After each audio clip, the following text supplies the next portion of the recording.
ក្រាបថ្វាយបង្គំប្រធេរានុធេរៈគ្រប់ព្រះអង្គជាទីសក្ការៈដ៏ខ្ពង់ខ្ពស់សូមគោរពឯកឧត្តមលោកជំទាវអស់លោកត្រីនិងបងប្អូនចិនរួមជាតិខ្មែរទាំងអស់ជាទីគោរពពិសេសគឺបងប្អូនខ្មែរកម្ពុជាក្រមដែលរស់នៅគ្រប់ទិសទី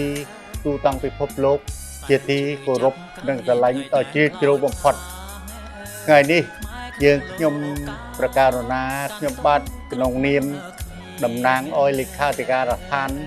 នៃអង្គការសមាគមខ្មែរកម្ពុជាក្រមនៅព្រះរាជាណាចក្រកម្ពុជានឹងសូមថ្វាយបង្គំនិងគោរពជូនជាព័ត៌មានដូចជាអំពាវនាវដល់ព្រះថេរានុថេរៈគ្រប់ព្រះអង្គព្រមទាំងឯកឧត្តមអស់លោកត្រីពិសេសបងប្អូនចិនរួមជាតិទាំងអស់ថា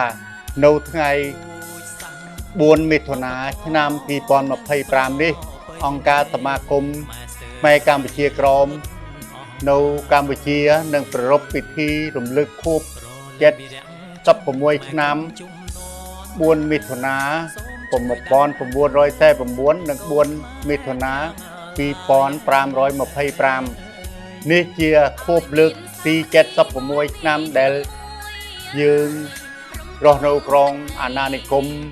វៀតណាមដែលពេលនោះបារាំងបានទេទឹកដីកម្ពុជាក្រមឲ្យវៀតណាមគ្រប់គ្រងបន្តក្នុងឆ្នាំ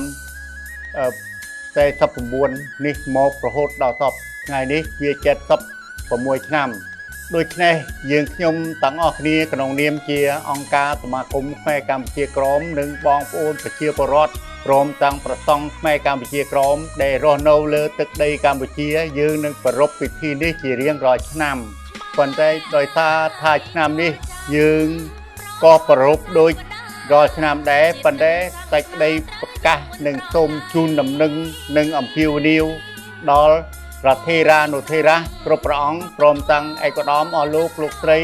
ទាំងអស់ឲ្យបានជ្រាបថាយើងនឹងប្រារព្ធទិវានេះនៅវត្តសមគ្គីរង្សីភូមិគ្រាសង្កាត់ស្ទឹងមានជ័យខណ្ឌមានជ័យរាជធានីភ្នំពេញនៅថ្ងៃ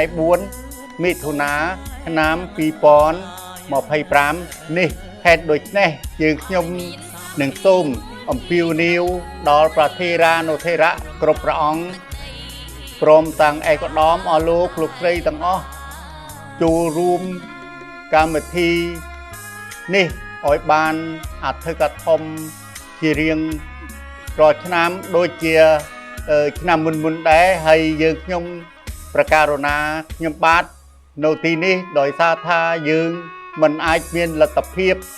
គ្រប់គ្រាន់ក្នុងការរៀបចំពិធីនេះจึงហើយបានថ្ងៃនេះយើងខ្ញុំទាំងអស់គ្នាមានកម្មវិធី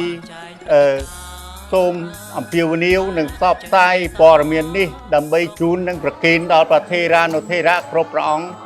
និងដល់ឯកឧត្តមលោកជំទាវអស់លោកស្រីទាំងអស់ឲ្យបានជ្រាបហើយនឹងជួយគាំទ្រនៅកម្មវិធី4មិថុនាឆ្នាំ2025នេះឲ្យបានអធិកធមល្អប្រសើរជាងឆ្នាំមុនហេតុនេះហើយបានយើងខ្ញុំមានពិធីនេះដើម្បីផ្សព្វផ្សាយក៏ដូចជាអំពាវនាវដល់ព្រះរាជគុណព្រមទាំងឯកឧត្តមអស់លោកស្រីទាំងអស់ឲ្យមានការចូលរួមតាំងកម្លាំងកាយចិត្តនិងសទ្ធាជ្រះថ្លាទាំងអស់ដើម្បីញ៉ាំងឲ្យកម្មវិធីយើងមានសុផនភាពនិងជោគជ័យល្អប្រសើរនៅថ្ងៃ4មិថុនាឆ្នាំ2025នេះហេតុដូច្នេះក្នុងនាមខ្ញុំប្រកាសណាខ្ញុំបាទតំណាងឲ្យអង្គការសមាគមខ្មែរកម្ពុជាក្រមក៏ដូចជាប្រសង់និងបងប្អូនខ្មែរកម្ពុជាក្រមដែលរៀបចំពិធី4មិថុនានេះនឹងសូមសង្ឃឹមថាប្រកាសណាគ្រប់ព្រះអង្គឯកឧត្តមអស់លោកត្រី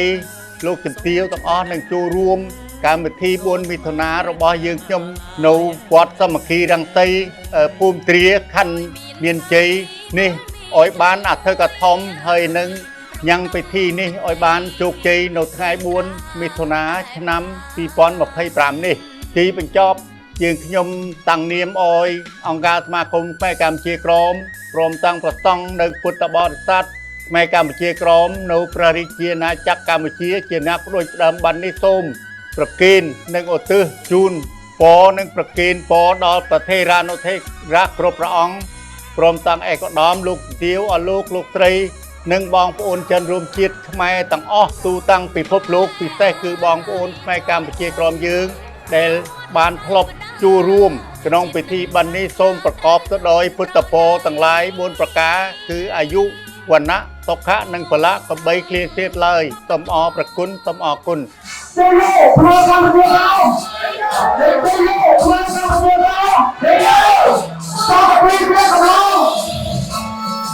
Hãy subscribe cho kênh Ghiền Mì Gõ để không bỏ lỡ